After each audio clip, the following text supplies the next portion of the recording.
PS Bekasi mempersembahkan Cara Pintar bersama Smart Edu. Baik, Assalamualaikum warahmatullahi wabarakatuh.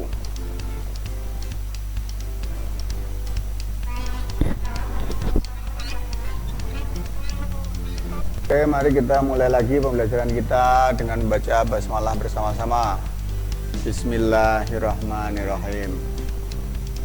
Kita lanjutkan sekarang, yaitu masih di pembelajaran 4.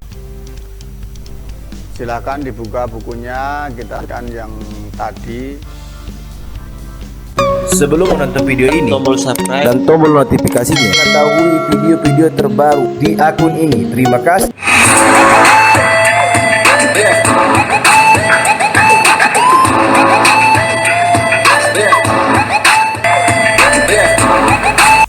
Ini saya bukunya kelihatan. Ya, kita sudah sampai di halaman 85. Ya, sekarang kita menuju ke halaman 86. Ayo belajar. Oke, silahkan dibaca. Tadi yang belum siapa ini? Japran.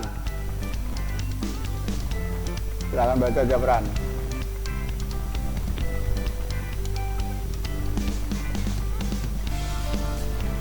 Kan?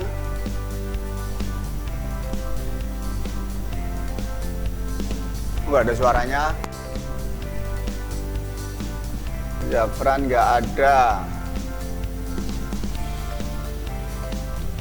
Akel aja baca lagi.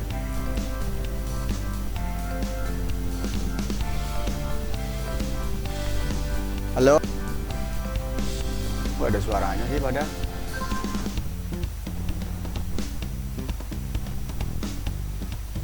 Wah, banyaknya nih yang lol.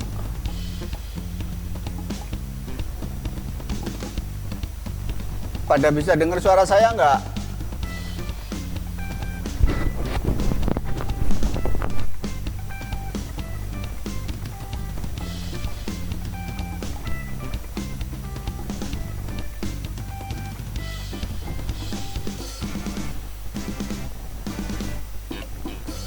Nggak gambar, langsung di buku aja. Berarti koneksi internetnya lah emang lagi lemot, hujan. Suara saya kedengeran nggak?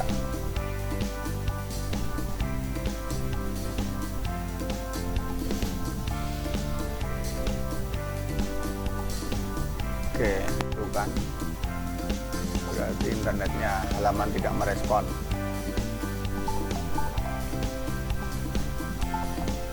Oke, langsung saya jelasin saja, biarin nanti kalian baca sendiri ya. Oke. Salah satu sikap yang sesuai dengan sila keempat Pancasila adalah mengutamakan musyawarah dalam mengambil keputusan untuk kepentingan bersama. Kalau kalian nggak dengar suara saya, kasih tahu ya. Berikut ini hal-hal yang perlu diperhatikan ketika melakukan musyawarah. Yang pertama, pada saat musyawarah, saat menyampaikan pendapat, kita harus sopan. Ya, jangan sampai dalam menyampaikan pendapat kita dengan kata-kata yang kasar atau bahkan tidak sopan. Yang kedua, tidak memaksakan pendapat kita kepada orang lain. Jangan sampai kita mempunyai pendapat harus diikuti. Ya, tergantung pendapat dari orang banyak. Kemudian yang ketiga, tidak menyimpang dari pembicaraan atau masalah yang dihadapi. Ya, kalau pas lagi rapat membahas tentang misalnya pemilihan ketua RT, jangan sampai membahas tentang yang lain atau menyampaikan hal-hal yang tidak berkaitan dengan pemilihan RT. Kemudian yang keempat, tidak memotong pembicaraan orang lain. Orang lagi menyampaikan pendapat dipotong, di stop, itu nggak bagus ya, nggak sopan, etikanya nggak masuk.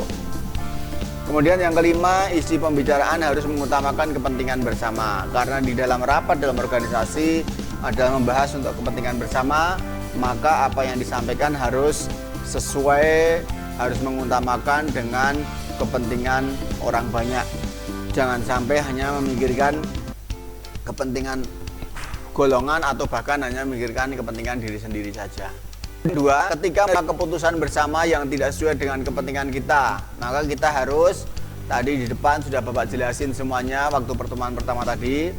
Yang pertama, bersikap ikhlas dan berjiwa besar, menerima apa yang sudah diputuskan oleh organisasi, dan kita harus melaksanakan dengan ikhlas, dengan sukarela, ya, tanpa paksaan. Kemudian mendahulukan kepentingan bersama, ya. Jadi kepentingan bersama lebih utama daripada kepentingan pribadi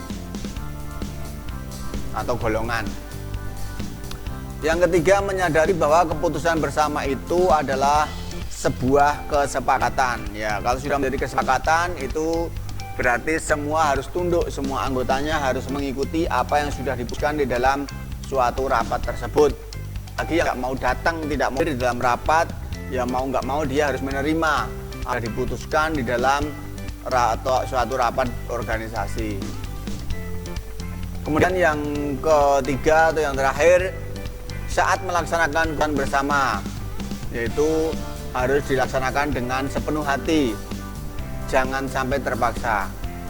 Nah, setelah menerima keputusan bersama, semuanya saja harus berlapang dada, dan yang diterima usulnya jangan sampai menjadi sombong, jangan sampai menjadi angkuh, ya, menganggap dirinya sendiri yang benar, itu tidak bagus juga.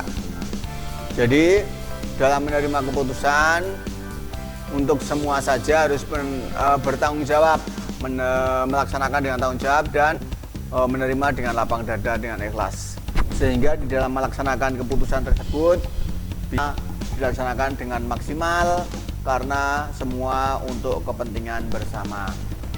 Contoh saja, misalnya setelah pemilihan ketua kelas tadi, nah, kalau kamu harus melaksanakan dengan mentaati keputusan tadi, ya harus setia, harus tunduk, harus tanggung jawab apa yang sudah diputuskan. Kalau ketua kelasnya Bayu, ya harus ikuti apa kata-kata Bayu. Nah, hal ini dilakukan demi untuk kepentingan kelasnya, untuk kepentingan bersama, agar kelasnya menjadi maju, kelasnya menjadi kompak, dan tidak terjadi permusuhan di dalam kelas tersebut. Nah, itu. Perhatikan contoh berikut.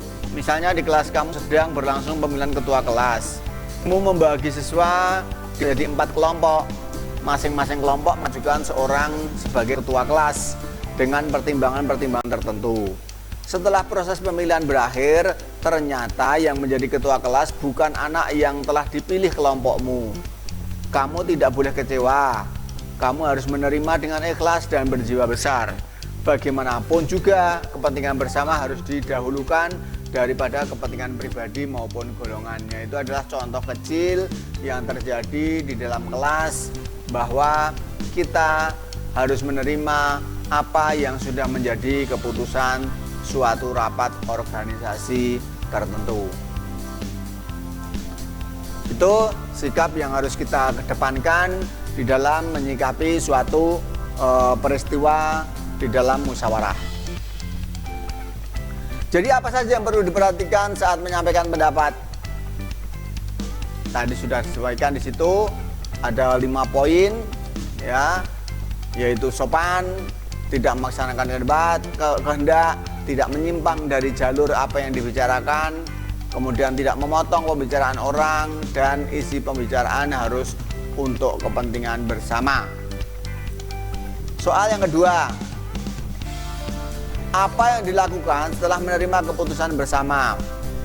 Yaitu melaksanakan hasil keputusan dengan penuh tanggung jawab. Itu jawabannya. Nomor 3, bagaimana menurut pendapatmu jika ada orang yang tidak mau melaksanakan keputusan bersama? Pendapat kamu apa? Tidak setuju kan, ya? Ya, tidak setuju dengan orang yang tidak mau melaksanakan keputusan bersama tersebut. Apa yang harus diambil tindakan? Ya, memberikan pengertian, memberikan pengarahan, memberikan motivasi kepada orang yang belum mau melaksanakan hasil keputusan tersebut. Yang ketiga, mengapa kita harus melaksanakan keputusan yang telah ditetapkan bersama? Ya, karena itu merupakan hasil keputusan bersama, baik yang ikut berperan maupun yang tidak. Itu semuanya memiliki hak dan kewajiban yang sama di dalam organisasi tersebut. Dan yang kelima, apa yang dimaksud dengan lapang dada? Lapang dada itu adalah menerima dengan ikhlas, menerima dengan lapang dada apa yang sudah menjadi keputusan daripada. Sebelum menonton video ini, tombol subscribe dan tombol notifikasinya, mengetahui video-video terbaru di akun ini. Terima kasih.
Ya, lanjutkan ras.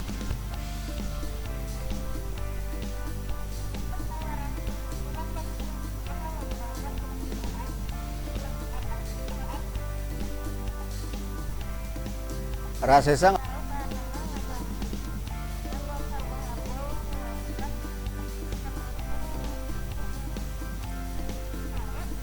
Ya, terus.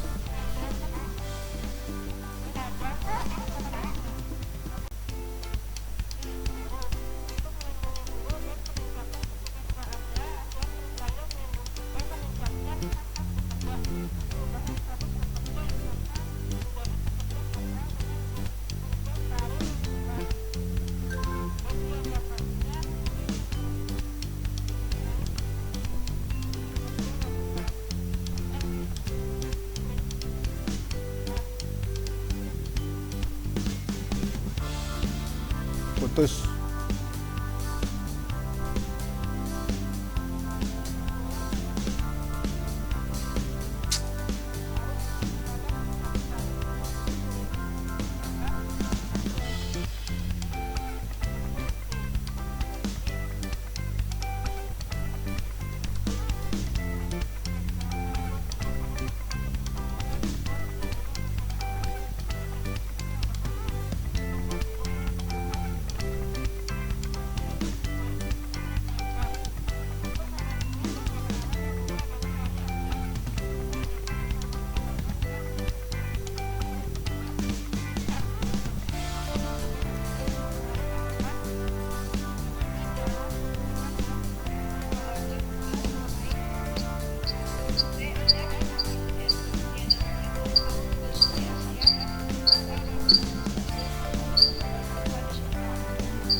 suaranya benar-benar rusak, hancur.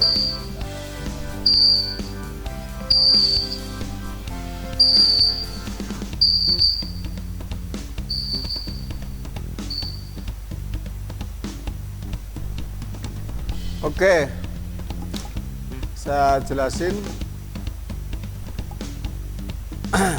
Denger ya, ini jangan sampai saya ngomong banyak nanti nggak kedengeran. Oke, ini jaringan internetnya nih. Saya mau pindah ke handphone tapi saya pindah ke handphone aja kali ya. Bentar, saya mau pindah ke handphone biar nih yang di sini saya keluar saja.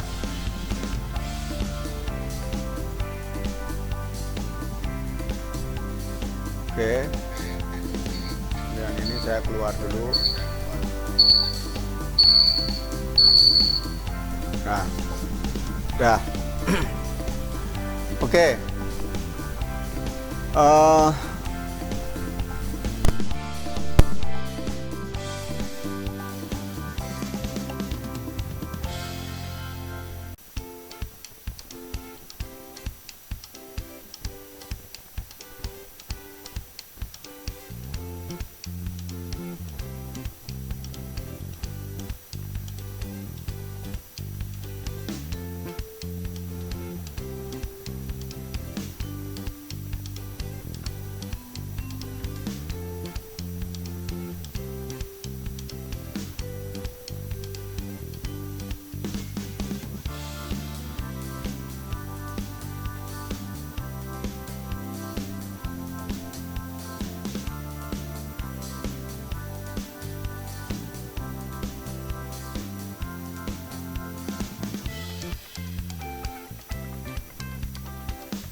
sebelum menonton video ini tombol subscribe dan tombol notifikasinya mengetahui video-video terbaru di akun ini. Terima kasih.